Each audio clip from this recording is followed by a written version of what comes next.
We teach what on a ground ball? We teach low to high, correct? We don't teach high to low. Same thing goes with picks and low throws. I want to work under the ball.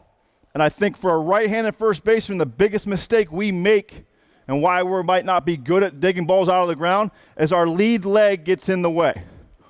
If I'm trying to pick a low throw that's right at me and I get my lead leg, what happens? I'm locked out, right? So we try to teach, if I can, in a perfect world, in a perfect pick, and we have time to get to the bag and we see the throws getting low, I teach to get my left leg out of the way. So I'm chested up.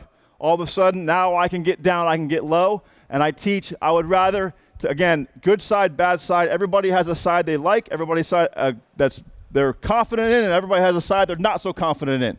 To me, I wanted to backhand everything. I wanted to backhand every pick I ever got because I have more room if I turn my glove over and my elbow's not in the way. If I turn this way, I kind of run out of room, right? The low throw, the biggest key to a low throw is just like hitting, guys.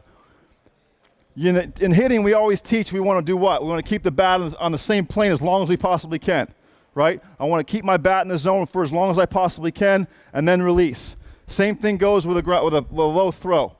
Too many times you see guys want to pick it up out of the air, and guess what happens? Where does the ball go? Right underneath their glove.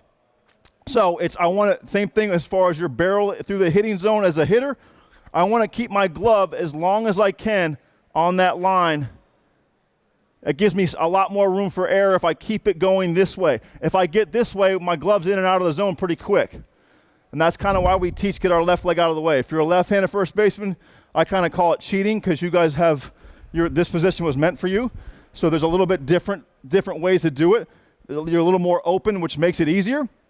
But for a right-handed first baseman, to me, if I can get my lead leg out of the way as quick as I can, it makes me more athletic and it makes me lower and everything seems to work. And there's nothing wrong at the end of the day, guys, with when in doubt, chest it up because more games are won and lost. You always say, what loses games? Crooked numbers. More crooked numbers are created in the scoreboard around here because of what? If we let a low throw go underneath our glove, it's what? We lose the element of a double play. I know in today's game everything's about strikeouts and home runs, but the number one thing you can ever possibly fathom for a pitcher, best friend, and a manager's best friend is a double play ground ball. I can get 2 outs with 1 pitch. And the only way to do that is to keep this alive in here. If you can't pick it, or if you can't block it, can't knock it down. To me, everything nowadays is all about ESPN and wanting everything to be pretty, right? They want to have all this stuff on the TV. Well, the old school stuff is, you know what kept that game alive? They don't show it very often. It might have been somebody knocking down a bad throw at first base that kept my double play in order, and all of a sudden in the 4th inning, that kept us within 2 to let us come back later on in the game.